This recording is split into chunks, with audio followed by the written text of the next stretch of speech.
generosa reluz em torno a mim, imenso dom do teu amor sem fim.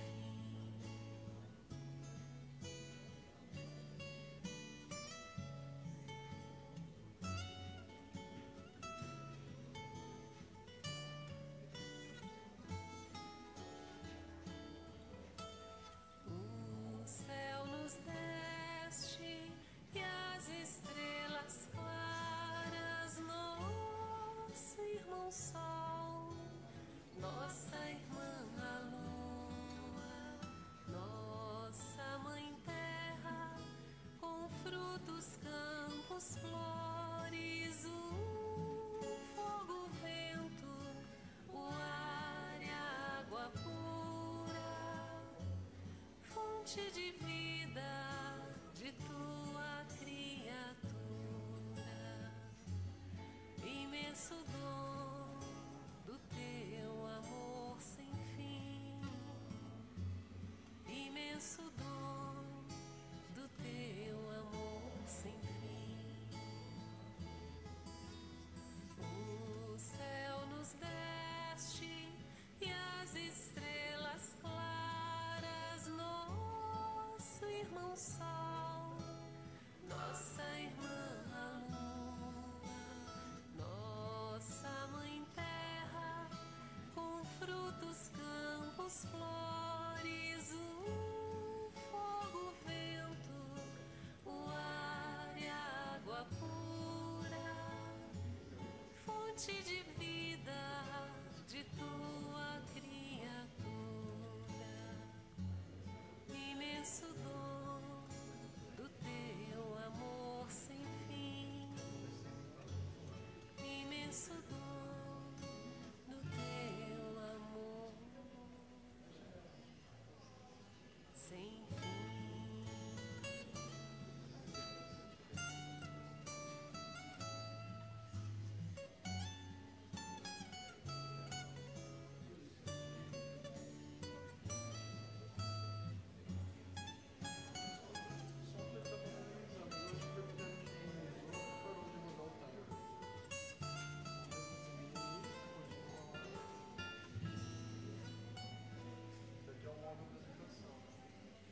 Se você apertar essa, vai sumir tudo. Próxima slide. Renova-me, Se você... Senhor Jesus. Já não quero ser igual. Renova-me, Senhor Jesus. Põe em mim teu coração, porque tudo que há dentro de mim precisa ser mudado, Senhor, porque tudo que há dentro do meu coração precisa mais de ti. Sustenta-me, Senhor Jesus. Já não quero mais falir.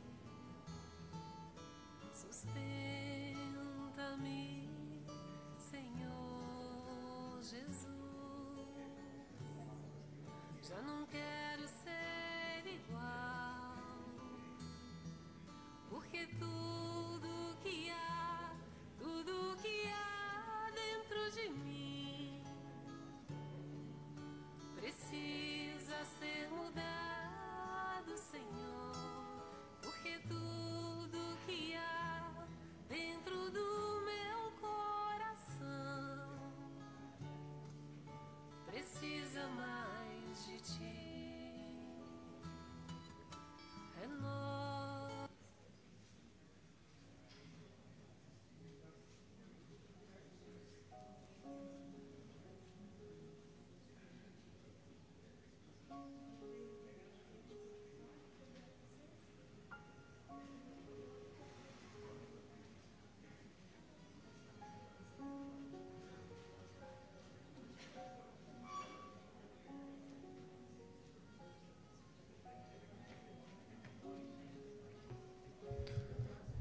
Boa noite.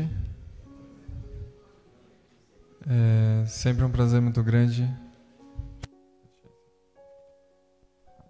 Sempre um prazer muito grande recebê-los aos sábados aqui na comunidade espírita. Hoje foi um sábado muito interessante, né? Nós distribuímos as nossas 28 cestas básicas no primeiro sábado de todo mês, agradecendo e muito aqueles que puderam fazer algum tipo de doação, seja do macarrão, do açúcar, daqueles gêneros alimentícios que a gente pede toda semana, porque cada contribuição foi muito útil. E que, por favor, continuem doando, porque com essa crise, né, a arrecadação diminui, só que a necessidade de ação fraterna aumenta. É improporcional, né?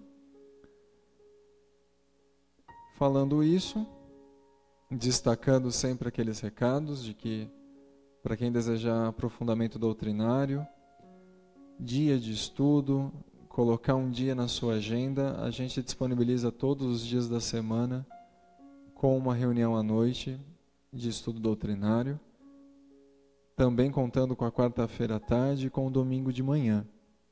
Então, na parte do Amai-vos e na parte do Instruí-vos, nós temos ações tanto de trabalho voluntário, no núcleo assistencial, que estamos precisando de um professor de informática, de educadores infantis, de oficinas.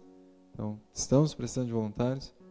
E também temos a possibilidade de estudos aqui nos diferentes grupos da casa. Sintam-se acolhidos e bem-vindos para essa caminhada conjunta. Nós estamos celebrando a Semana Chico Xavier. Então, nós teremos hoje esse prestígio e esse tema. Só dando o recado da próxima semana, que nós teremos aqui também uma presença muito ilustre, o Nazil Canarim de Bauru, e ele vai fazer uma palestra sobre a atualidade da Gênese. É um grupo de estudo que a gente tem na segunda sobre esse livro, e o Nazil vai falar nesses novos estudos que surgem do livro A Gênese, né? Que não trata-se de uma explicação cosmológica do universo, nem nada disso. É um livro que estuda profundamente Deus e toda a sua criação. Então, uma bela de uma palestra semana que vem para nós. Então, se a gente puder fazer uma prece juntos.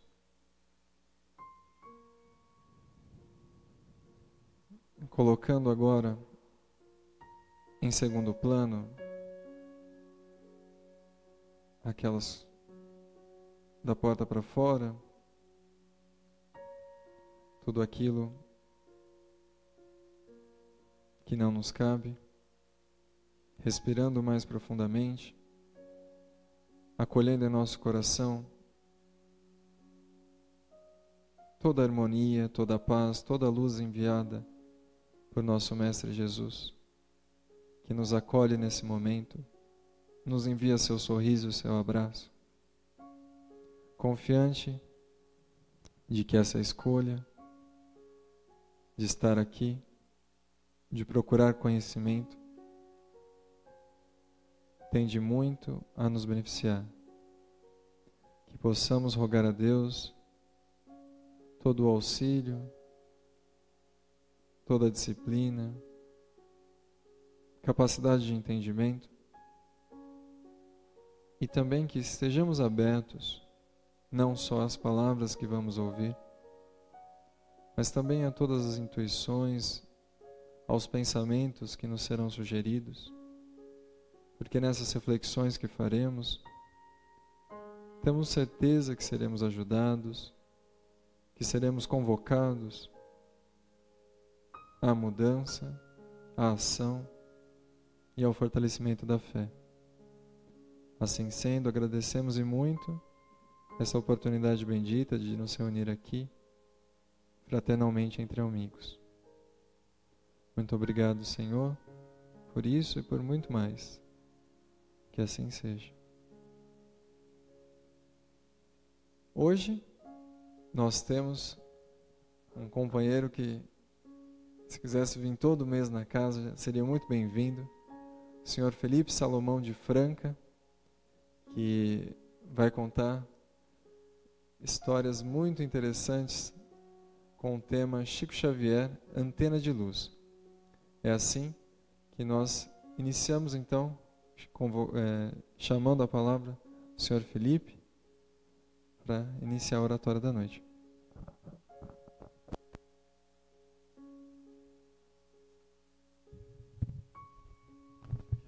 Pode ficar. Pode ficar aqui? Pode ficar.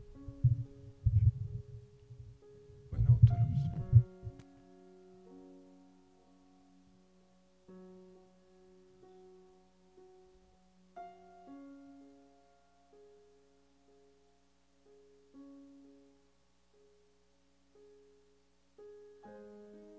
Meus irmãos, minhas irmãs, que as bênçãos de Jesus nos reconfortem o coração na noite de hoje. Obrigado.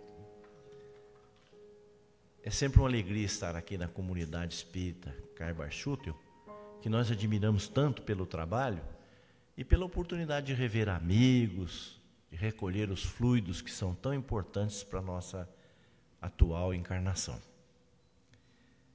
Há cerca de uns 5 anos atrás, o Orson me convidou para fazer esta palestra em outro local. Era também a Semana Espírita Chico Xavier, e ele me convidou para falar num centro espírita, a Casa da Sopa, né?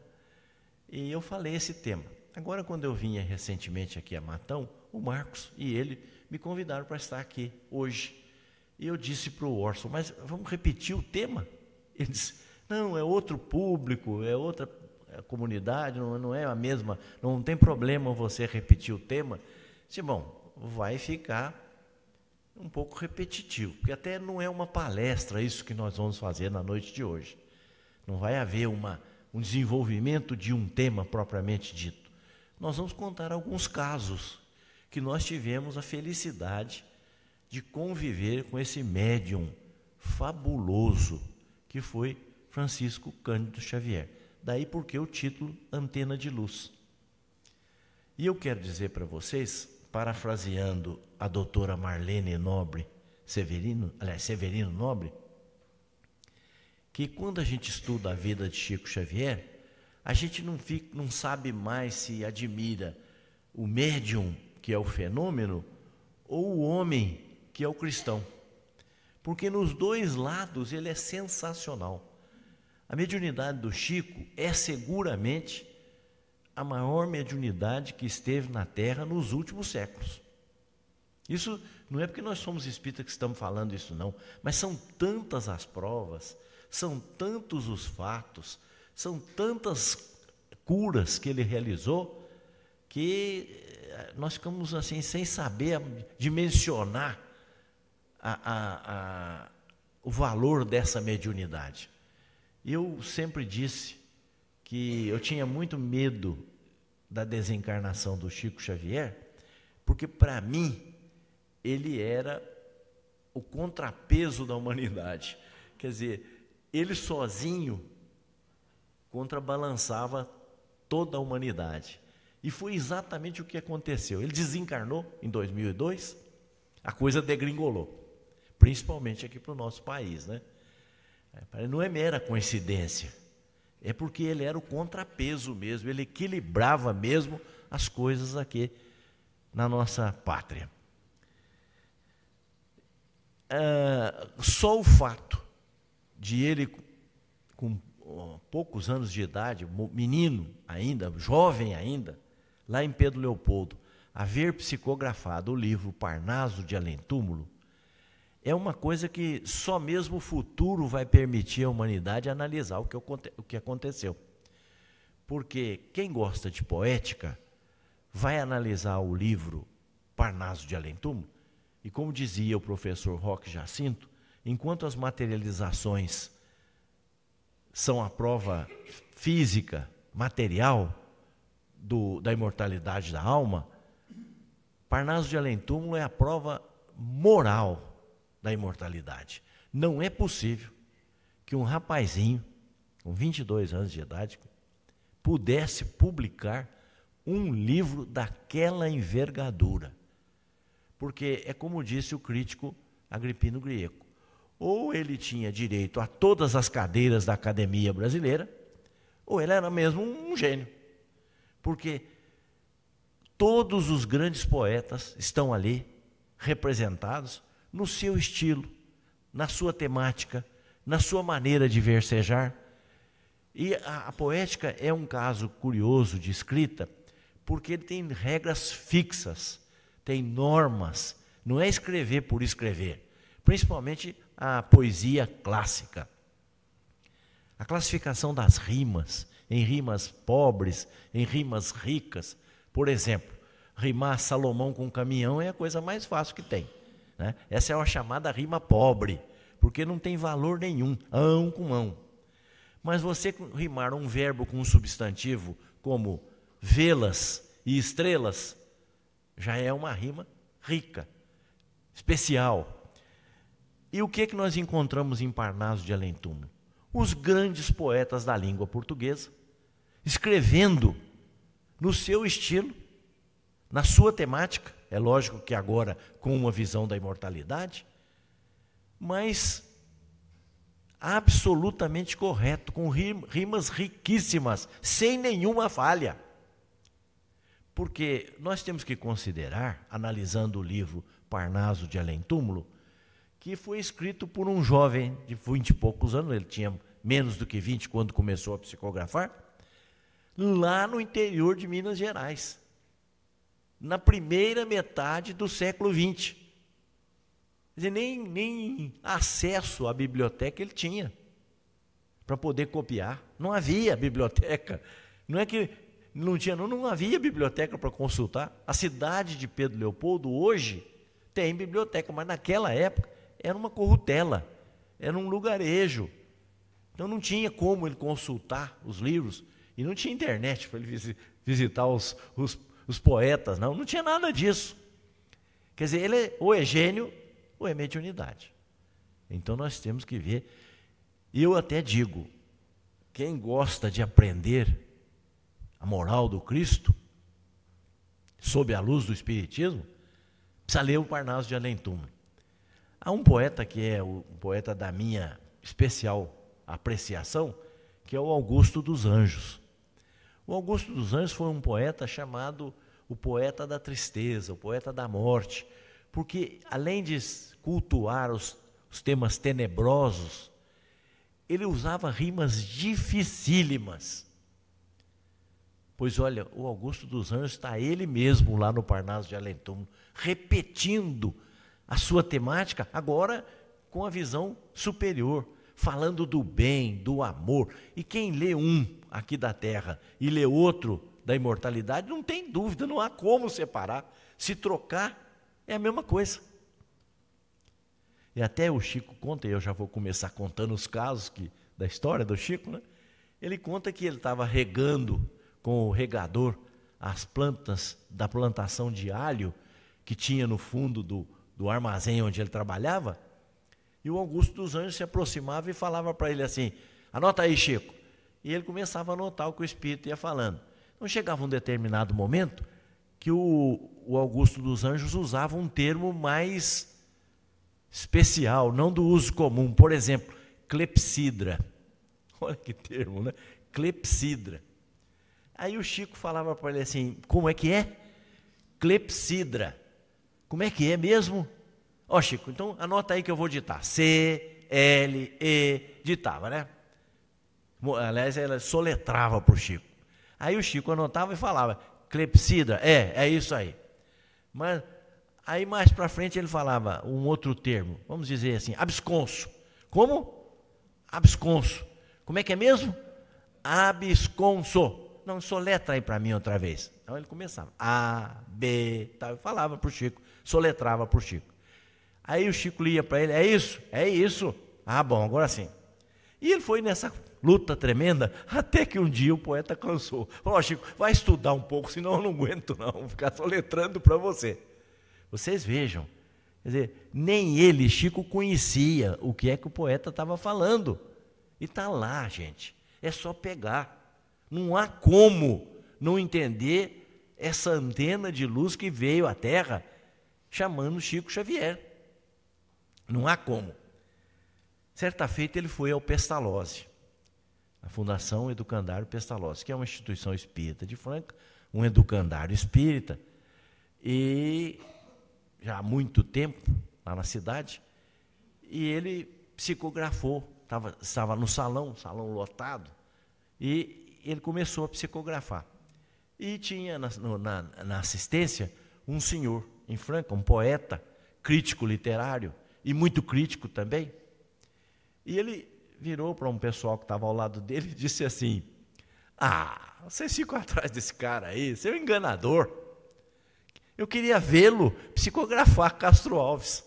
Ele fica psicografando esses poetinhas aí, fácil. Eu queria ver se ele psicografava Castro Alves. Pois olha, pessoal, quando terminou o poema era século XX, assinado Castro Alves. Mas não basta assinar. Eu fui participar de uma reunião mediúnica certa feita, e ao final da reunião a médium psicografou Castro Alves. Que tristeza, que lástima, não tinha nada de Castro Alves. Agora pega o poema século XX do Castro Alves, psicografado lá no Pestalozzi pelo Chico Xavier. Tudo bate. As cestilhas, as redondilhas, as rimas, a temática, a conclusão, o épico, tudo está lá. Tudo está lá. Então, por isso que o Chico é antena de luz, porque ele conseguiu oferecer a habilidade mediúnica dele para os maiores poetas. Isso nós estamos falando dos de maiores nomeada, como Augusto dos Anjos, Castro Alves, mas vamos pegar uma outra médium, uma outra poetisa, Alta de Souza. Ela nasceu no Rio Grande do Norte. É uma poetisa muito simples, mas ela é de uma evolução espiritual muito grande. Então, as pessoas que veem a poesia da Alta de Souza, se você fizer a troca do médium, colocar as poesias mediúnicas em nome das poesias dela encarnada, são as mesmas. É a mesma coisa, é a Alta de Souza, falando através da mediunidade do Chico Xavier. Não há como tirar. E assim é com Maria Dolores, assim é com Irene S. Pinto, assim é com Cassimiro Cunha, assim é com Gonçalves Dias, assim é com Antero do Quental. Então, não há como duvidar, porque se fosse um poeta só, vamos dizer, que ele conseguisse fazer pastiche, que é cópia, imitação de um poeta só, que ele escolhesse mesmo Augusto dos Anjos, que é o mais difícil, vamos lá, ele conseguiria um só, mas ele faz de todos. Como é que ele consegue pegar o estilo, a temática, o método, as rimas? O professor, o doutor Elias Barbosa, que conviveu com ele e que era um crítico literário, que além de médico conhecia poética com profundidade, ele dizia que até as palavras que o poeta usava desencarnado eram usadas lá quando encarnado. Como é que é isso? Então o Chico decorou todas as palavras, sabendo quem é quem e quem usava o quê? Isso é um absurdo, não há como, nem computador sabe fazer isso. Então, por isso que o Chico é realmente uma antena de luz. Se não bastasse isso, escrevendo esse livro monumental, que é uma verdadeira prova da imortalidade, aí ele começa a publicar as obras de temática evangélica, até desembocar, passando por Humberto de Campos, que foi a mãe dele, Dona Maria João de Deus, até desembocar na série André Luiz, que é esse outro monumento da mediunidade do Chico Xavier.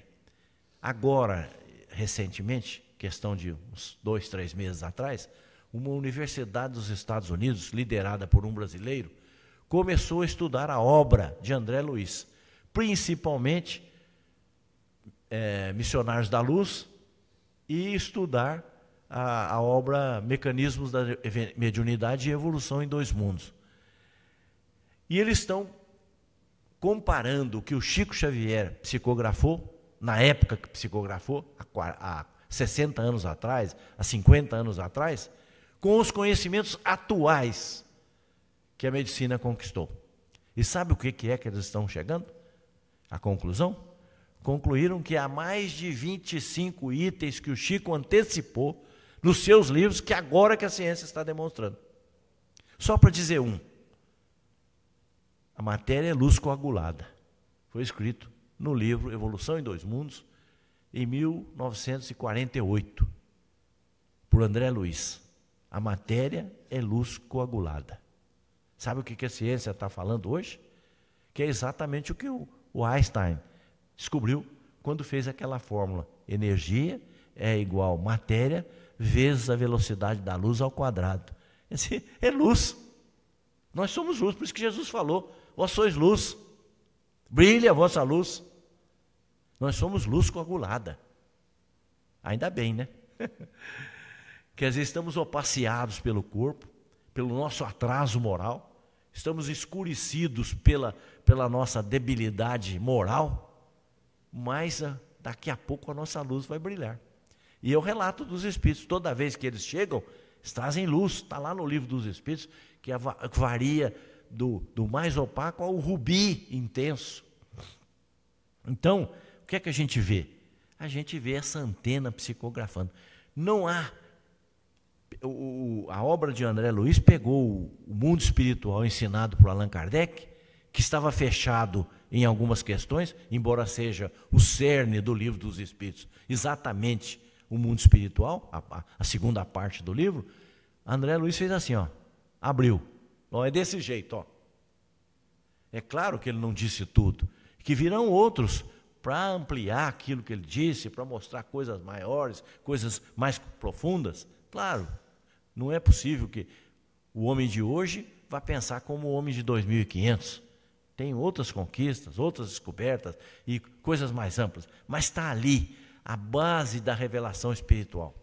Ninguém pode negar o trabalho de André Luiz. Eu não sei se vocês sabem e devem saber, há muitos espíritas que não aceitam a obra de André Luiz.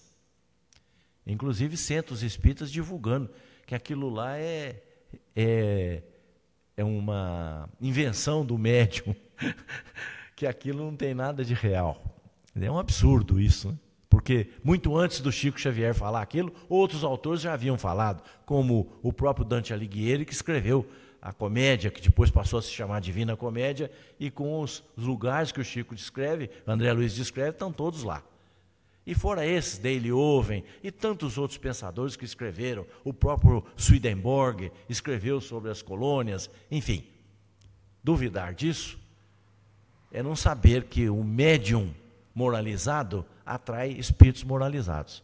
Diz Allan Kardec, no livro dos médiuns, que a garantia, a certeza que nós podemos ter de uma obra mediúnica é a moral do médium.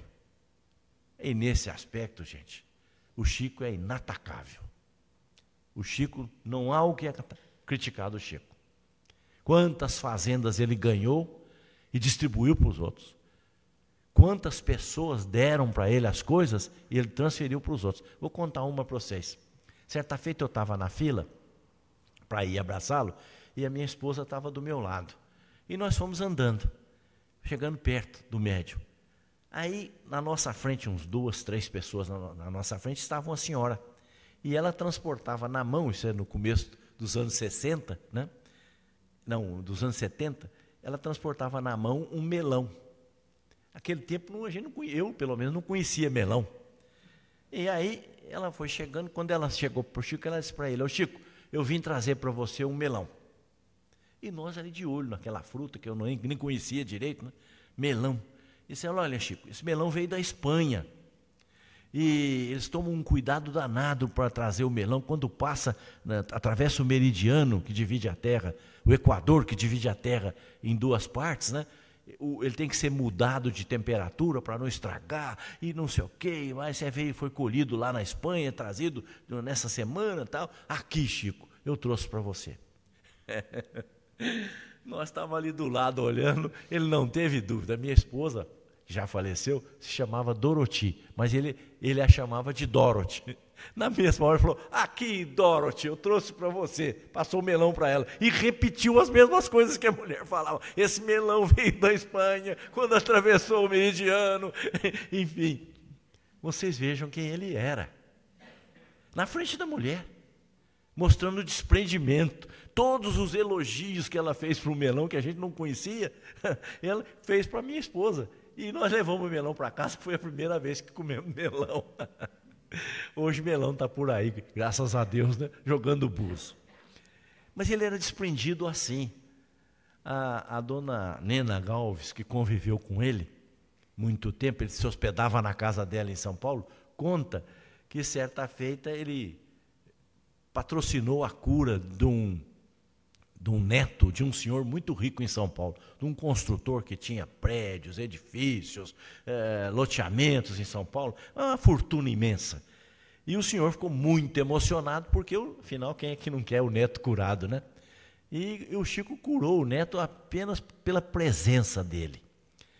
Então, o homem ficou muito agradecido, e um dia o Chico estava lá na casa da Nena Galves, dormindo lá. Quando foi de manhã cedo, tinha um último tipo de carro parado na porta. Os mais antigos aqui devem lembrar do carro, como eu, por exemplo, era aquele Pontiac famoso, Pontiac Chevrolet, câmbio na direção, coisa muito rica, rabo de peixe, aquilo reluzia, né? E o senhor foi lá, bateu palmas, falou com a Nena, falou: eu vim trazer esse carro para o Chico, 0 quilômetro, importado, não fabricava no Brasil.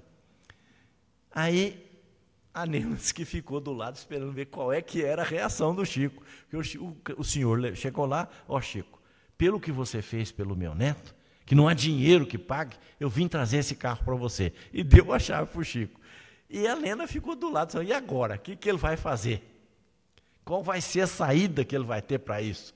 Eu não quero, eu não posso, dá para outro, como é que vai ser? E ela ficou ali de butuca vendo o que ia ser a saída. E o Chico teve uma saída, como sempre, sensacional. Eu falei: olha, meu irmão, vamos fazer o seguinte, eu não sei dirigir, eu não tenho carteira de motorista, então nós vamos deixar o carro guardado na sua casa. Toda vez que eu vier a São Paulo, eu te telefono, você vem me buscar com o carro. Quer dizer, ele não pegou o carro, deixou o carro com o dono, com o homem mesmo. Ele não assumiu essa responsabilidade de mercantilizar com a mediunidade.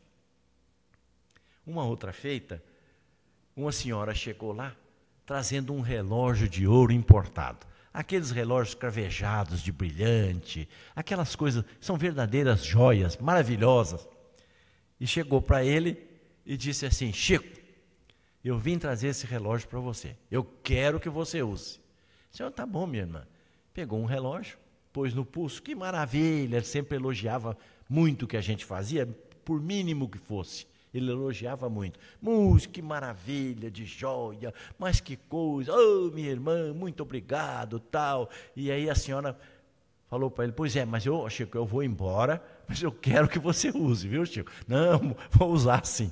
E aí ela se despediu dele e foi embora. Nisso, aproximou uma senhora muito humilde, e ele virou para a senhora: ei, Maria, como é que vai? Se eu vou bem, Chico, tudo bem? Nós estamos na luta lá, a creche, estamos acabando a creche. Aqui o relógio, se acabar a creche, Maria. Quer dizer, esse era a antena de luz. Por isso que a gente não sabe qual é maior, o médium, que fazia fenômenos espetaculares, como aqueles que ele realizou com Peixotinho. Eu sou amigo do Dr. Gilberto Pérez Cardoso, do Rio de Janeiro, médico que é da cidade de Campos, onde havia um grupo chamado Grupo Araci. E esse Grupo Araci fazia materializações com o Peixotinho. Vocês sabem, o Peixotinho foi aquele famoso médium que curava muitas pessoas, materializava a gente ali, e o Chico participava das reuniões. Então, uma vez, o Chico foi a Campos e eles fizeram uma reunião. E quem me contou essa história foi o Gilberto Pérez Cardoso, doutor Gilberto Pérez Cardoso, com o Newton Boechat.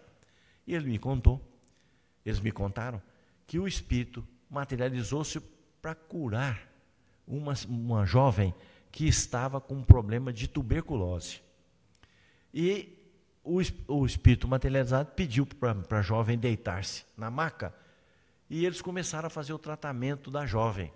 E aí aconteceu um fenômeno muito interessante.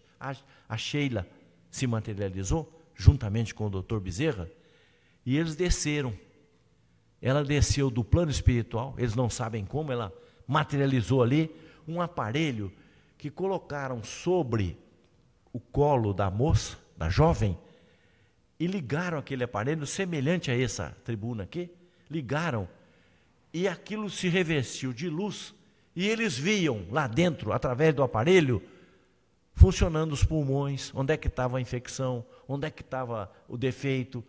Isso na década de 60, 70. Eles foram tratar no local, chamando eles para ver, olha aqui, ó, o problema é aqui. Sem cortar, sem nada. Até hoje, não temos esse aparelho aqui ainda. Estamos caminhando para lá, cada dia mais, né?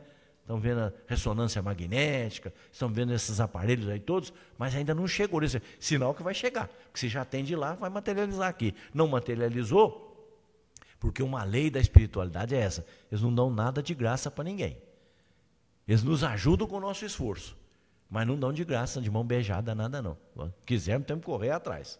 Então vocês vejam, aparelhos funcionando em benefício das pessoas encarnadas naquela época. Eu devo muito a Matão.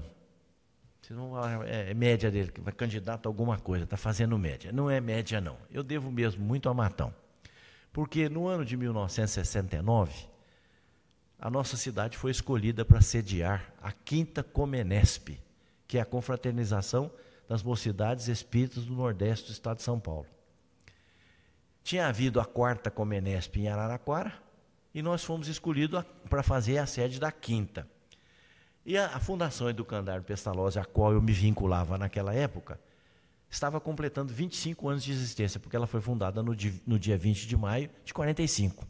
Então era a Bodas de Ouro do Pestalozzi. E a diretoria me disse o seguinte, cada mês do ano, até completar o ano seguinte, nós vamos fazer uma promoção espírita aqui no Educandário. E eu fiquei encarregado, juntamente com outros companheiros, minha esposa, outros companheiros, de programar. Então, nós fizemos curso de parapsicologia com o professor Herculano Pires, fizemos curso de parapsicologia com o professor Moacir Costa de Araújo Lima, fizemos curso de oratória, fizemos curso de dirigente espírita com a Maria Eni e o Ailton Paiva, fizemos vários cursos ao longo do tempo. E foi a Comenesp uma dessas atividades. Então, eu vim visitar a mocidade espírita do Centro Espírita Caibar Schutel. Porque a mocidade espírita daquela época, nós não tínhamos essa facilidade da comunicação hoje através dos e-mails. Então não tinha. Eu vim visitar porque a mocidade espírita não respondia às nossas cartas. Não chegava a resposta. Então eu vim, para ver se despertava o pessoal para participar da nossa... Porque Franca é uma cidade, que nós falamos lá entre nós, ela é fim de linha, porque tudo... a Anhanguera vai, né, no sentido de Ribeirão e continua no sentido de Uberaba. Lá é desvio. Então, tudo é fim de linha. Não tem uma facilidade também de comunicação. Então, para ir a Franca é muito difícil, o ônibus e tal. A gente saía incentivando, cada um por um lado, as mocidades. E eu vim aqui. Vim com a minha esposa, nós chegamos lá na editora. E lá estava tomando conta da editora o Jô e a Clotilde. Eles é que estavam lá. Aí o Jô, muito amigo, muito aberto, vem cá, vamos mostrar, e mostrar.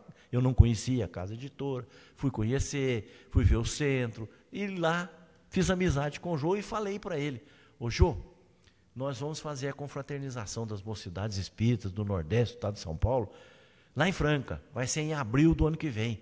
E nós queríamos contar com você, o que você pode nos ajudar. O Jô, para quem não se lembra dele, ele se chamava Joaquim Alves.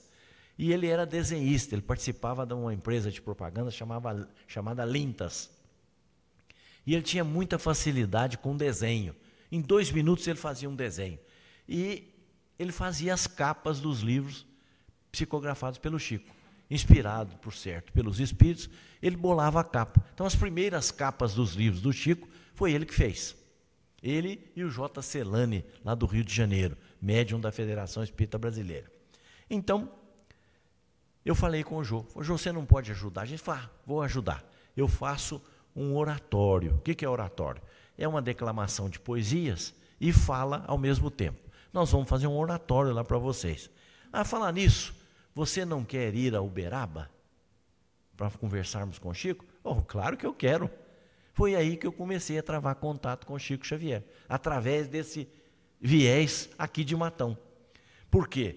Toda vez que o Jô ia a Uberaba conversar com o Chico, ele me telefonava: olha, no mês tal eu vou no dia tal, você pode ir comigo? Posso. Aí eu saía de Franca, passava aqui com o meu carro, pegava o Jô e levava a Uberaba. Eu já ia a Uberaba, porque de Franca a Uberaba são só 150 quilômetros.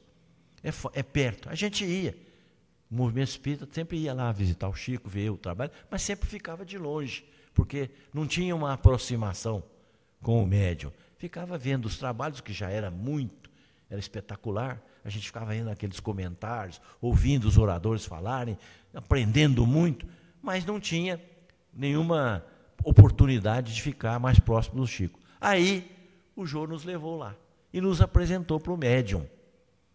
Então, aí fizemos amizade com ele, mais próxima, começamos a conversar com ele, falando dos planos, e ele entusiasmando, e faz isso, e faz aquilo, é isso mesmo, e vamos incentivar o trabalho, vamos fazer mesmo. E no domingo cedo ele nos convidou, um domingo, para ir lá de manhã fazer uma oração com ele, nós fomos, aquela beleza, tal. Aqui eu devo fazer um parênteses. Uma vez nós fomos com uma Kombi de um senhor chamado Alberto Ferrante Filho. Esse senhor Albertinho, como nós o chamávamos, tinha feito a mudança do Chico de Pedro Leopoldo para Uberaba. Então ele tinha a chave da casa lá, ele podia entrar a hora que ele queria, porque ele tinha esse relacionamento com o Chico. E até o Chico que fez a fundação do Centro Espírita que ele dirigia lá, que se chama Culto de Assistência Espírita Alberto Ferrante. Então, que é o pai dele. Então, o Albertinho Ferrante, toda vez que ele ia para Uberaba, ele chamava alguém dos centros para ir com ele. E uma feita eu fui. Não conhecia o Chico, mas eu fui lá conhecer. E nós fomos, uma perua Kombi, cheinha de gente, umas 10 pessoas. E dentre os que iam, tinha um senhor chamado Alair Santana, que era alfaiate. E ele era um bom alfaiate, só que ele era materialista, acreditava nos espíritos. E o Albertinho, que era cliente dele, falou para ele do Chico, aquela coisa toda. Ele falou: uma hora eu vou lá. E nesse dia ele foi. E toda vez que o Albertinho ia, que a gente ia com ele, ele levava um engradado assim de madeira, cheio de garrafas com água para fluidificar. E ele falou para o Alaide: Alaide, toda vez que eu trago essas garrafas lá de Uberaba, elas vêm perfumadas. E é um perfume que não acaba. Elas vêm fluidificadas. O Alaide ficou quieto. E nós fomos para Uberaba. Chegamos lá, participamos da reunião, tal, assistimos as palestras. E no final, de madrugada, nós saímos para vir embora para Franca. O Albertinho pegou a caixa de madeira dele com a água e pôs no fundo da perua. E nós saímos de Uberaba e viemos embora, com destino a Franca. Naquele tempo, o trajeto era feito por terra, demorava, porque não tinha asfalto, era só ligação por terra. Não tinha que vir serpenteando pelas cidadezinhas para chegar até a nossa cidade. No meio do caminho, o senhor Alberto Ferrante falou para ele assim, era um mês de julho, muito frio, nossa região é fria. O senhor Alberto Ferrante falou para ele assim: e aí, Alaide, o que você achou? E ele meio seguro, assim, falou: gostei, é interessante, é agradável. E continuou andando. Aí ele virou para o Albertinho e falou assim: mas você falou que a água ficava perfumada? Eu não estou vendo perfume nenhum. Para que ele falou isso? Explodiu um perfume dentro da perua, um perfume tão forte, que nós pedimos para o Albertinho: para a perua que nós estamos sufocando. Tivemos que sair de fora, para fora no frio e tudo, porque para respirar, porque explodiu um perfume, gente, que não saía, aquele perfume não acabava. Eu não sei de onde que ele vinha, o que os espíritos fizeram, que a gente não conseguia respirar, porque parece que ele entrava dentro da gente. E ficamos perfumados muito tempo. Ainda bem que a gente estava com as esposas junto, então não tinha por que duvidar, né? Esse era o médium Chico Xavier. Fenômenos de cura, por exemplo, ele fez diversos. Esse Alaíde mesmo, a quem eu estava me referindo, quando aconteceu o perfume, ele também não conseguia respirar. E ele virou para o professor Alberto e disse, só acreditando mesmo. Uma cura espiritual, porque é um fenômeno que não há como duvidar. Isso sem falar nas mais de 10.000 cartas que ele recebeu, com recados, com mensagens, com identificações. No meu caso particular, a minha mãe desencarnou no dia 10/11 de dezembro de 1954. Não precisou fazer a conta não, porque eu era bem pequenininho nessa época. Fiquei órfão. E aí, a minha mãe desencarnou, um casal de Franca foi visitar o Chico. E lá em Pedro Leopoldo ainda. Quando eles chegaram no Chico Xavier, disse, e aí, Chico, como está? Tudo bem? Tudo bem? E quem é que você está identificando aqui? Porque todos nós temos essa curiosidade, né? Quem é que você está vendo aqui? E ele disse assim, olha, eu estou vendo vários espíritos lá de Franca, aqui, que vieram com vocês. E citou o médico Dr. Santos Pereira, que foi um benemérito da cidade. Eu estou vendo o José Russo, eu estou vendo o Zé Marques Garcia, que foram os líderes espíritas da região. E estou vendo uma senhora que desencarnou essa semana passada e ela dá o nome de Ivete. Aí a dona Estela Palermo, que é a senhora que estava lá, disse, olha, é a mãe do Dr. William Salomão. O meu irmão se chama William Salomão. E ele que era o conhecido da cidade, porque ele era repórter da rádio e advogado. Então ele era conhecido. E ela falou, é mãe do Dr. William Salomão. Pronto. Passou. Muito tempo depois, ele foi a Franca, o Chico. E ficou hospedado numa instituição espírita lá de Franca, que se chama Instituição Espírita Nosso Lar, que é conhecido como Lar da Dona Leonor, porque foi a Dona Leonor que fundou esse lar. E ele ficou hospedado lá. E a dona do lar, a dirigente, ofereceu um almoço para os espíritas que estavam com o Chico. E ele foi. Chegando lá, eles relatando os acontecimentos, com vários espíritos, falou, Estela, você sabe quem é que está aqui? Ela disse, não sei. Disse, olha, Estela, está aqui o Dr. Santos Pereira, está aqui o Zé Russo, está aqui o Zé Marques Garcia, está aqui a dona Mariquinha Braia, que foi uma médium receitista de Franca, dona Maria Barini, outra médium receitista. E sabe aquela senhora que foi lá quando você foi? Sim, ela está aqui outra vez, a dona Ivete. Ela falou, é a mãe do Felipe, porque aí eu já era conhecido, né? Vocês vejam, que médium, que potência mediúnica. Ele 50 anos depois, ele foi identificar a mesma pessoa, o mesmo espírito. O que demonstra? A fidelidade dele à mediunidade, porque a mediunidade do Chico, ela vem de outras encarnações. Quem sabe ele tenha sido, eu não estou afirmando, mas quem sabe ele tenha sido, por exemplo, João Evangelista. Foi um médium, porque psicografou, pela inspiração, o Apocalipse. Então, eu estou falando numa suposição, eu não estou afirmando nada. Mas ele está repetiu uma experiência maravilhosa de renúncia na mediunidade. Então, eu estava dizendo para vocês que conheci o Chico graças ao Jô aqui de Matão. Quando terminou a confraternização espírita lá em Franca, eu estava, não vou dizer esgotado não, porque esgotado é uma palavra pequena ante o que eu estava sentindo. Eu não sabia, mas eu estava com depressão por estresse de trabalho. Nós tínhamos trabalhado tanto para a confraternização, para vocês terem uma ideia, foram 650 jovens para a confraternização. Naquele tempo, que não tinha hotel, não tinha pensão, nós hospedávamos todo mundo nas casas de confrades, nos centros espíritas, era uma dificuldade. Agora imagine arrumar hospedagem para 650 pessoas. O trabalho que foi isso, localizar cada um, conhecer a casa de cada um para saber quem mandar, foi um trabalho, digo para vocês, hercúleo. Eu não fiz muito, mas a minha esposa fez, outras pessoas fizeram. Então, quando terminou, que nós entregamos o trabalho, fomos lá ao Uberaba mostrar para o Chico o resultado, ele ficou muito entusiasmado, tal, tudo bem. Passado uma semana, um mês depois de terminar a confraternização, eu fiquei prostrado, absolutamente prostrado. Não tinha força para mexer o dedo, de tanto cansaço.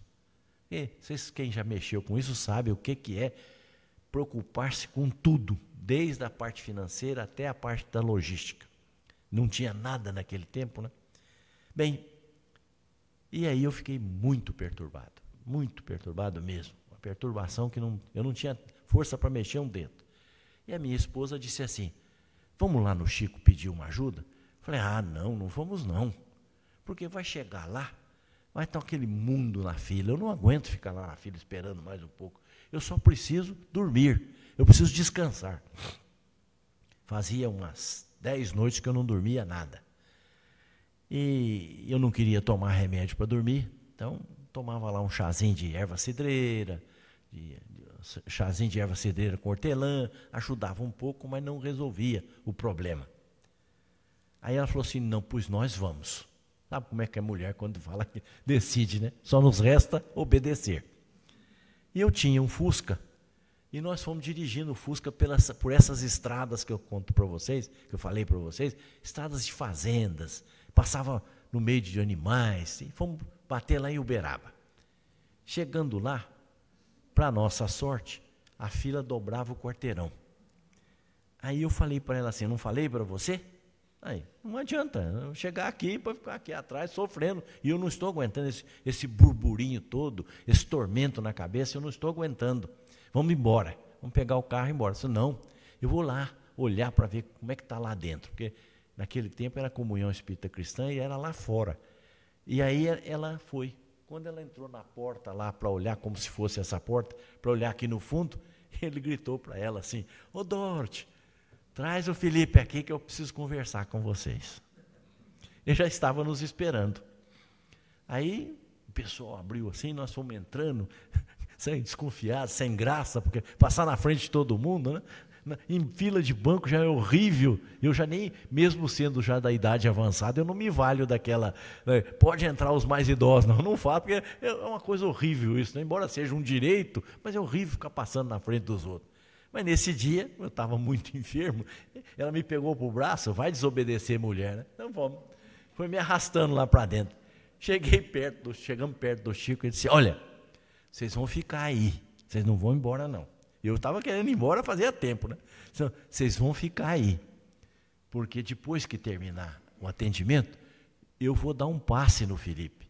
Ele está precisando tomar um passe, e eu que vou dar. Então, mano, aí saímos, eu tinha o Fusca, sentei lá no Fusca, e ficamos conversando, tal. Nisso, chegou o doutor Elias Barbosa, que era casado com uma senhora tinha familiares em Franca, então ele nos conhecia, nós ficamos conversando ali, ele é médico psiquiatra, me falou dos meus problemas, o que eu devia tomar, aquela coisa toda, até que terminou a reunião. Mas como foi duro esperar, gente. Porque quem está com depressão, quem está com cansaço, sabe o que é isso. O barulho de uma folha caindo incomoda a gente. Uma luz que entra incomoda a gente. As pessoas acham que depressão é doença de rico e de vaidoso e de preguiçoso. Eu que já passei por isso, sei que isso é uma coisa muito séria. Mesmo que a gente não queira, é muito séria mesmo. E aí, nós ficamos lá. Terminou a reunião, ele saiu, chamou a gente e nós fomos. Falou, vamos entrar aqui na salinha de paz. Era muito frio, era julho também. Eu vou dar um passe no Felipe. E nós sentamos ali. Sentamos, ele veio com a equipe dele e transmitiu o passe nas pessoas que estavam ali e em mim. Então, gente, aconteceu uma coisa muito interessante. Foi um perfume tão intenso que a minha esposa estava com um casaco de lã. O casaco depois ficou no guarda-roupa lá em casa por mais de um ano cheirando perfume. Vocês imaginam que perfume, que doente que eu era, que trabalho que eu dei para eles, porque eles trouxeram uma carga de fluido para valer. E eu me lembro, se eu estou falando por depoimento do que eu vivi, Que terminou a reunião, nós nos despedimos dele, eu agradeci, ele falou para Dorothy assim, Dorothy, você dirige? Ela falou assim, Chico, eu dirijo, mas dirijo lá em Franca, assim na estrada não tenho muita experiência. Pois você vai dirigir. A hora que ele dormir, você pega o carro. Olha, gente, eu entrei para o Fusca e eu já estava dormindo, porque eu não lembro de sair do prédio, porque eu já saí dormindo. Ela me pôs no carro e nós fomos pela estrada, aquelas estradinhas de roça, não sei se vocês já andaram isso, as vacas deitadas no meio da pista, precisava tocar as vacas, buzinar, e a gente andando no meio das fazendas. E ela me dizia que quando chegou num determinado lugar lá, ela falou para mim assim, Felipe, me cutucou e falou, Felipe, e agora, é para a direita ou para a esquerda? Eu falei para ela assim, para a direita. E ela tocou o barco, saímos em Franca. Como? Eu não sei, porque eu não lembro nada disso. Eu falei que era a direita. Chegamos em casa, ela guardou o carro, eu dormindo. Ela me pôs na cama, me contou que me pôs na cama, eu deitei. Isso era de madrugada de um sábado. Naquele tempo as professoras davam aula no sábado. Ela era professora, foi dar aula. Quando voltou, eu dormindo. Ela fez o que tinha que fazer na casa e ficou aguardando. Quando foi 6 horas da tarde, eu dormindo. Ela falou, mas não pode, ele está sem comer nada, sem nada, desde aquela hora, como é que eu vou acordá-lo? Foi lá e, Felipe me acordou, como é? Você não vai comer nada? Não, eu estou satisfeito. Continuei dormindo. Eu só fui acordar no outro dia, portanto, na segunda-feira, ao meio-dia, para almoçar. Sem sentir mais nada. Parece que ele tinha tirado. Bem, era eu de novo. Era eu de novo. Quer dizer, ele fez uma cura na minha pessoa, que eu não precisei tomar remédio nenhum, não precisei falar, não, me curou. E o casaco ficou lá cheirando no guarda-roupa. As pessoas chegavam em casa, mas que perfume é esse? É o perfume do casaco. Vocês vejam que médium que ele era. Como é que ele sabia das coisas. Isso é coisa que nós vivemos. Uma outra feita, ele foi ao aniversário do Pestalozzi e psicografou um poema do Castro Alves. Chamava Espíritas Educai, que é o fecho do poema. E nós estávamos lá, ele terminou de psicografar e entregou para mim, assim, que estava do lado dele, falou, olha, Felipe, eu quero uma cópia, você datilografa que eu quero uma cópia. Muito bem, Chico, vamos lá. E nós fomos lá para a minha salinha, eu tinha uma salinha lá no educandário, que era do departamento de doutrina. E tinha máquina de escrever, naquele tempo não tinha copiadora, nada disso, era tudo com carbono. Então pusemos 4 vias de carbono, filme, né? E aí fomos datilografar. E começamos a datilografar. Quem estava ditando o poema para mim era o doutor Elias Barbosa. Eu já falei, a maior autoridade em poesia mediúnica do Brasil. Tanto é que quando o Parnaso de Além Túmulo fez 50 anos, ele que fez os perfis biográficos dos poetas. Pesquisou para todo lado até encontrar o perfil de cada poeta. E fez um desenho, os desenhistas fizeram, a nanquim na figura do poeta, do rosto do poeta. Ficou muito bonita essa edição comemorativa do Parnaso. Ora, ninguém melhor do que ele para ditar o poema para mim, porque ele conhece o assunto. E ele foi ditando e eu datilografando. Chegou num certo momento, a letra do poeta, Castro Alves, ficou quase ilegível, não dava para ler. Então nós ficamos na dúvida. Ora, ele é autoridade. Então ele falou assim, não, é isso mesmo. A estrofe dizia assim, e a juventude de agora, impondo sua rebeldia, e continuava. E nós escrevemos, datilografamos, terminamos, ficou bonitinho, não errei nenhuma vez. Então, bonitinho. Então, peguei uma cópia para mim e fomos levar a cópia para o Chico, porque ele deixou o original a lápis de presente para a Fundação. Está lá guardado até hoje.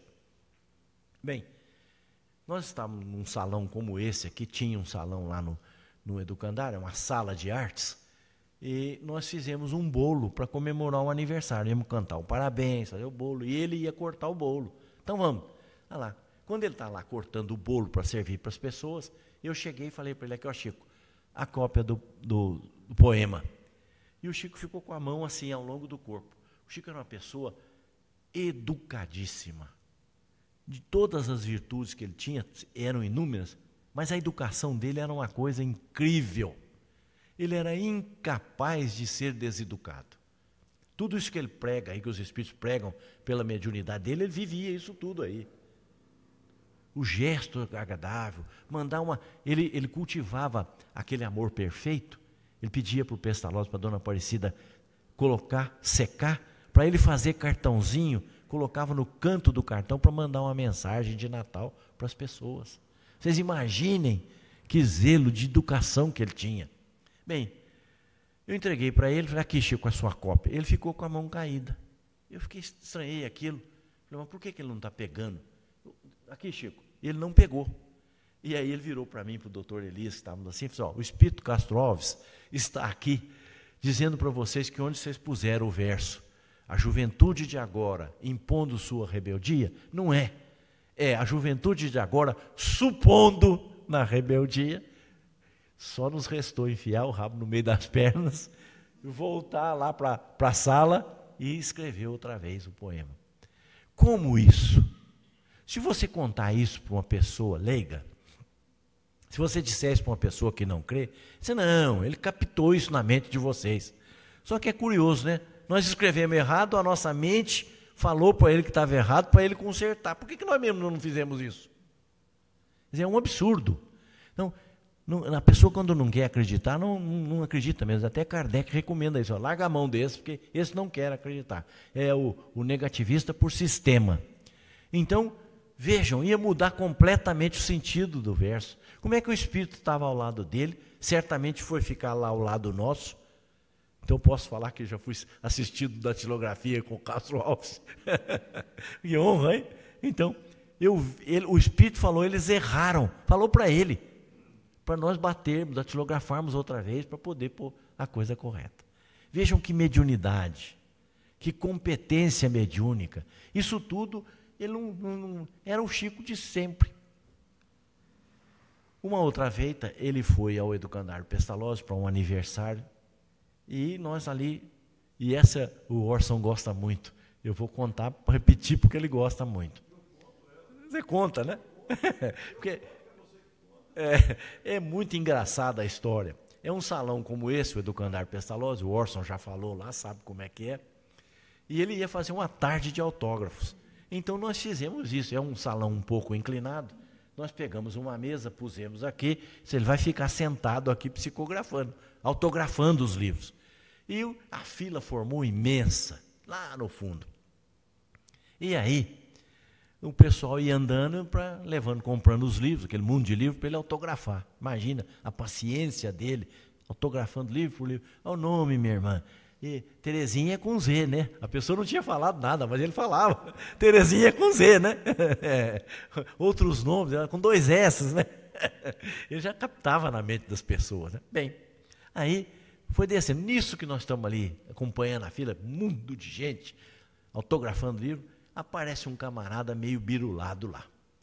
E ele falava assim, porque eu sou o Tutimés, porque eu sou o Tutimés. Tutimés, vocês sabem, foi um faraó do Egito. E eu sou o Tutimés, porque o Tutimés, e não sei o quê, e falando, e eu quero falar para o Chico, eu quero conversar com o Chico. E nós dois, eu e minha esposa, ficamos preocupados. O que esse cara vai aprontar? Ele vai chegar lá e vai começar a falar para o Chico. O Chico vai, eu sou o Tutimés, o que vai virar? E aí eu falei para a Dorotia assim, vamos arquitetei um plano. A semelhança desse salão aqui, o Pestalozzi tem uma porta lateral aqui e uma porta lateral aqui. Eu falei, olha, Doroti, você fica aí à direita dele, eu fico à esquerda. E à medida que ele vai andando, nós vamos andando junto. Quando chegar nas laterais, nós embicamos ele para lá, ele não chega. Ele sai pela porta lateral. Está resolvido? Tá. E fomos. E demorou. E fomos, caminhando, até que chegou no vão. Agora eu vou me embicar para o seu lado aí, ele vai sair nessa porta lateral. No que eu estou falando, combinando isso com ela, ele virou lá, está sentado assim na metade do salão para cá. Ô Felipe, traz o nosso Tutimés para cá. Eu tive que pegar o tal do Tutimés e colocar ao lado dele, sentado ao lado dele, e ele ali acarinhando o Tutimés. Quer dizer, vocês vejam como é que ele era um médium antenado com tudo que ocorria. Ele sabia que nós estávamos com vergonha do Tutimés, e ele tomou a providência. Conta o Adelino Silveira que havia um tal de Jorge que visitava o Chico de vez em quando, que era um pedinte, uma pessoa sofrida lá de Uberaba, e que o Jorge tinha um mau hálito que era horrível. Era uma pessoa pobre, uma pessoa sem recurso, ignorante. Então, quando ele chegava perto, todo mundo saía de perto, porque o mau hálito recendia. Então, todo mundo ficava segurando o Jorge para não ficar perto dele, para ele não chegar perto do Chico. Pois o Chico fazia questão que o Jorge chegasse perto dele, ficasse perto dele, e mais, ele beijava o Jorge. Oh, meu Deus, que exemplo que ele dá para nós. E o Jorge declamava um versinho que o Chico morria de rir. Esta noite eu acordei pensando em ti. Vou deixar de te amar para poder dormir. Olha, que coisa, que médium. Ele vivia aquilo que ele pregava. Ele não falava para nós assim, ó, vocês têm que acolher o irmão, não. Ele acolhia. É aí que está a moral dele. Por que a mediunidade dele é essa mediunidade gloriosa? Porque ele acolhia. Porque ele fazia. Esse Tutimés, por exemplo, ficou o tempo todinho, enquanto durou a tarde de autógrafo, que durou das 2 até quase 10 horas da noite, o Tutimés ficou sentado do lado dele. E ele falando com o Tutimés, orientando o Tutimés e tal. O maior carinho com o tal do Tutimés. Parece até Jesus, né? Deixai vir a mim as criancinhas. O reino de Deus, dos céus é daqueles que se lhes assemelharem. Quer dizer, para nós conquistarmos o reino dos céus, nós não temos que ficar falando da dagu e comendo papinha, não. Mas tem que ter a humildade de coração. Isso que é o que Jesus falava. Vinde a mim, vós que vos encontrais afadigados, e eu vos aliviarei. Então perguntaram para o Chico, Chico, por que tanto suicídio na humanidade? Por que tanto sofrimento? Falei, porque as pessoas esqueceram de Jesus. É isso aí. Nós estamos esquecendo de viver. Eu estava falando com o Orson agora. O grande problema que a doutrina espírita está enfrentando agora é nós estarmos repetindo as outras religiões. Não estou dizendo que é o caso aqui de Matão, mas eu tenho verificado por aí onde eu vou, e lá na minha cidade também, que as pessoas só são espíritas enquanto dura a reunião na casa espírita. Pois lá fora continuam repetindo as mesmas coisas. A doutrina não serviu para modificar a pessoa. Esse é um grande engano que nós não podemos cometer. Continuam passando os outros para trás, falando mal da vida alheia, arrumando 3, 4 de uma vez. Então para que serviu a doutrina? Não é para nos fazer de santo, não, porque falta muito para isso. Mas tem que mudar um pouco, gente. Nós temos que cair em nós, não é cair em si, não. Cair em nós. Temos que acordar. Mas peraí, para que serve eu ir lá no centro, ouvir palestra, estudar? Para que isso serve para mim? Se não servir para me tornar um pouco melhor, me desculpe a força da expressão, mas nós estamos perdendo tempo. É a minha visão. Para encerrar, vou contar mais um caso.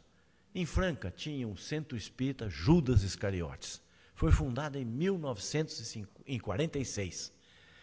Quando ele foi fundado, houve uma revolução na cidade. Porque imagine, cidade do interior, pequena, fim de linha, põe o nome de Centro Espírita Judas Iscariotes, o traidor. Está vendo os espíritas? É isso aí, ó. Eles elogiam o traidor. Ao invés de cuidar do Cristo, põe Judas Iscariotes. E fizeram uma procissão para jogar pedra no centro, porque aquilo é uma ofensa ao Cristo, botar o nome de Judas.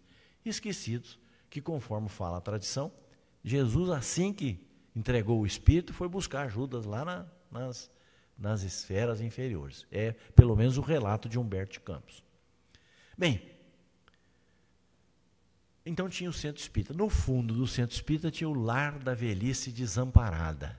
Era uma instituição que hoje é muito maior, foi para um outro local, que chama Lar de Ofélia hoje. E foi criado pelo senhor José Russo.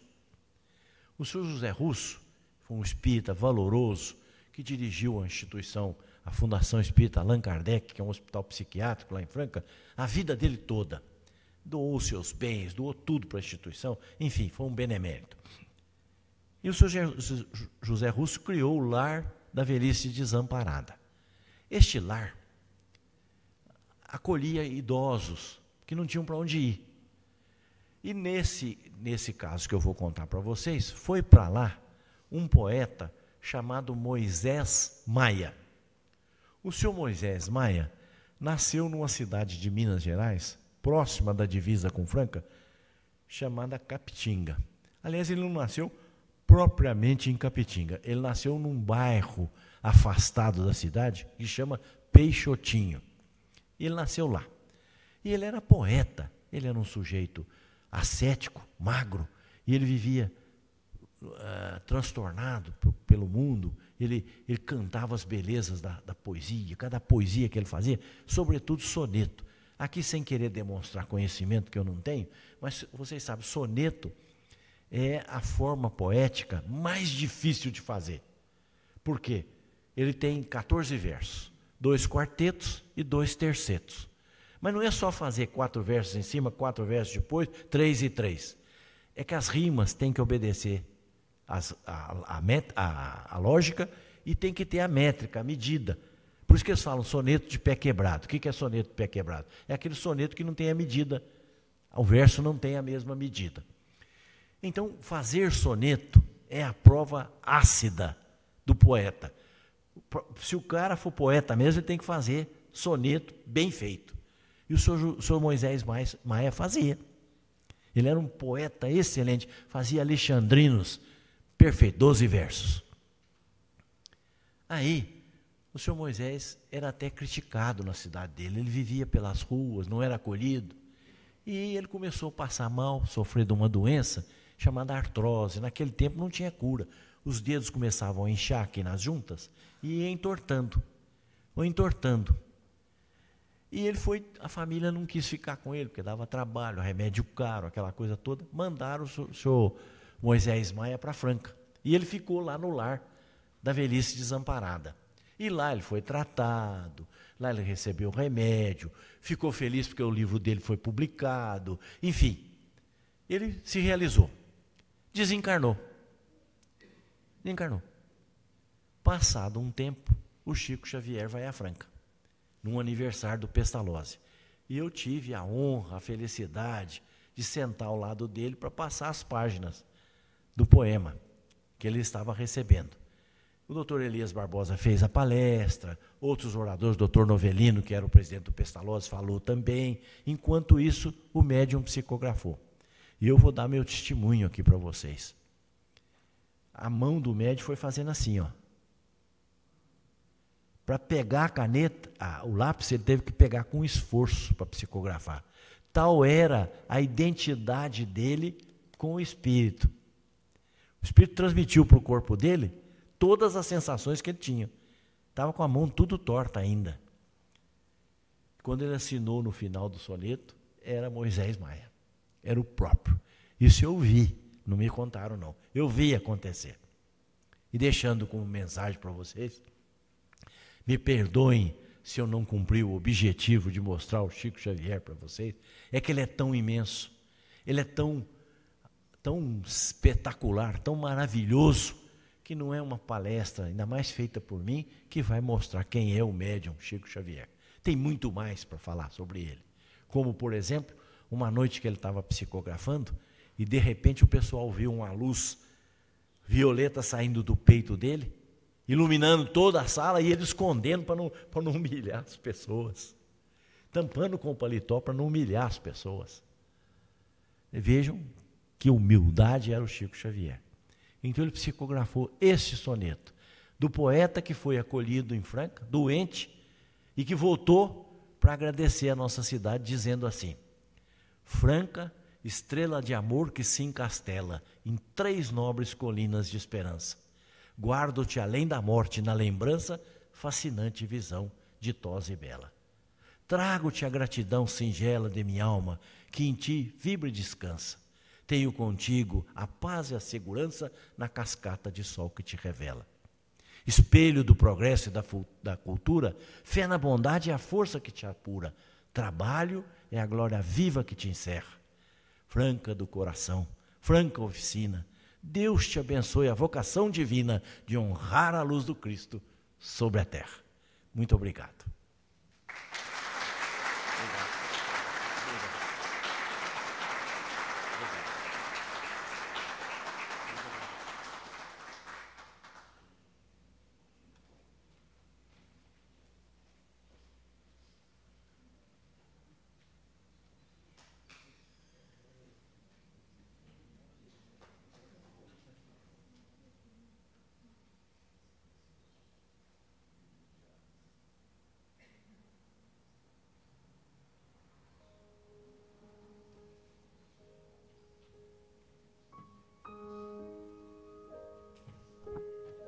Gostaria de agradecer em nome de todos ao Sr. Felipe por essa explanação tão agradável que nós recebemos, por esses relatos de coração de um missionário aqui na Terra que certamente influenciará muitas pessoas, muitos corações, muitas decisões, e que assim seja, né? Aquela palestra, depois da palestra, no dia 30 agora de junho, saiu uma reportagem super interessante, algumas pessoas compartilharam. Eu até ia compartilhar no Facebook da página, mas eu não compartilhei. O seu Felipe falou, isso nem computador faz, né, de conseguir escrever pela pessoa. Na verdade, conseguiram mais ou menos um método, que é pegar 6 milhões de caracteres que uma pessoa escreveu, e aí o robô consegue gerar o texto automático com uma precisão assim de 96% da pessoa. E tentaram fazer isso com a psicografia do Chico, com Emmanuel, André Luiz e Humberto de Campos. O problema foi que com Humberto de Campos não tinha tanta produção assim, né, de 6 milhões de caracteres, que no mínimo são basicamente 6 livros, né? E a imprecisão de André Luiz e Emmanuel foi assim irrisória, encontrada, né? Essa era a argumentação da pesquisa, que foi aplicado a um método científico atual em relação à psicografia de Chico, né? Que o robô não, a psicografia do Chico e a fala automática, né, a escrita automática do robô eram muito similares. Essa autoprodução de texto, né, que não é para qualquer um imitar um personagem assim, não é qualquer um imitar, sabe-se lá, quantos personagens, quantas cartas psicografadas de Chico, né, quantos estilos diferentes numa pessoa só. É de alegrar o coração mesmo, uma mediunidade tão capaz assim. Muito obrigado mais uma vez. Eu já fui ligeiramente francano, gosto muito de ouvir o nome da cidade. Franca é a 2ª melhor cidade do mundo depois de Matão, vocês sabem, né? Então, agora nós teremos aquele chá fluidificado da Nice, que vai nos ajudar a ter essa noite de sono de pedra. Nós temos a fila do passe para quem vai fazer o tratamento do passe. Gostaríamos de convidar os nossos amigos. O número 35 está com o seu papel. 35 no papel de divulgação do mês. O número 35 ganhou um livro. 35 não está aí. O número 36.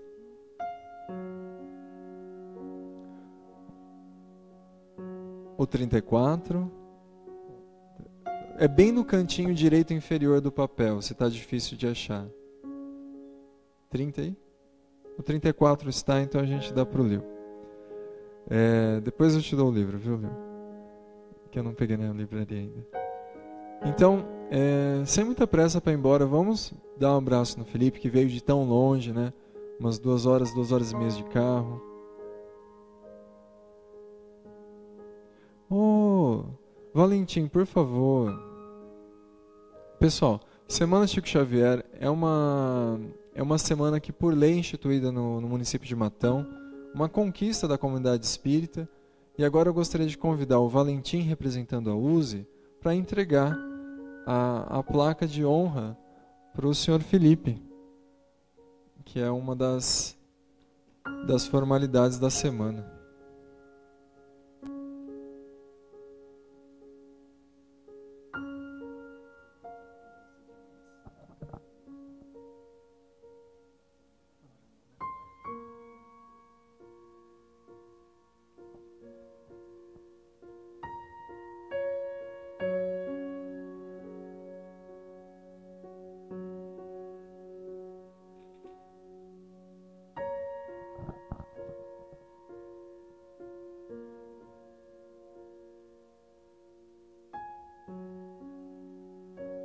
Palestras com esse nível de qualidade da Semana Chico Xavier.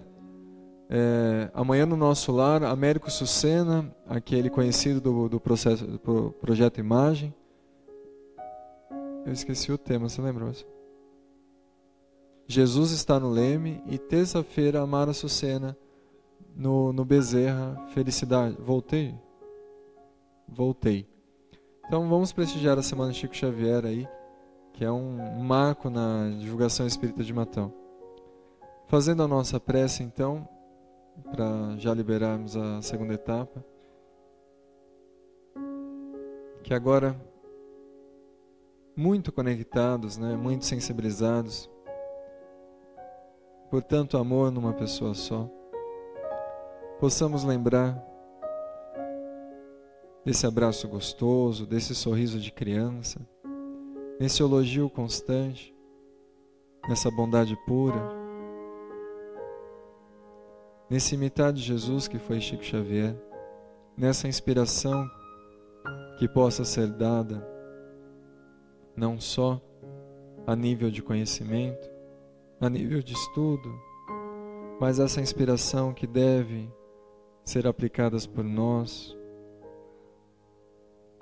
em nossos atos, em nossas ações, em nossos diálogos, em nossas relações, que possamos em todo momento nos perguntar o que Jesus faria, como eu gostaria de ser tratado, como devo amar meu próximo, e rumarmos através do esforço individual, construindo essa vitória coletiva, da construção de um mundo melhor, da construção de um mundo mais harmonioso e equilibrado. Aproveitando esses fluidos salutares aqui gerados, rogamos a Deus proteção aos nossos lares, que nossos queridos que aqui não estão recebam o nosso abraço, o nosso amor, que toda essa alegria, toda essa emoção possa migrar também para aqueles ambientes onde ela se faz mais necessária, onde o erro, o desconsolo, onde falta luz e falta amor, que o trabalho e o devotamento de cada um de nós possa iluminá-los, bendizê-los, confortá-los. É assim que vos pedimos. Que assim seja.